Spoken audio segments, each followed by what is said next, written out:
Gear ratio maintain করাটা খুব important.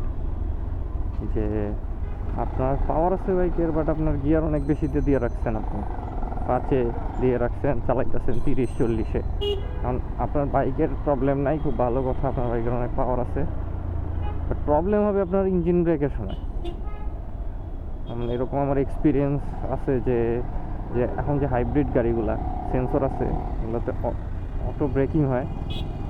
তো হুট করে আইসা গাড়িটা থাইমা যাবে তার সামনে কোনো অবস্টেকল থাকলে, বাট আপনি তো থামতে পারবেন না। আপনার ইঞ্জিন ব্রেক, এবিএস টেবিএস সব মাইরা দিচ্ছেন, কিন্তু আপনার ব্রেক আছে 5-এ।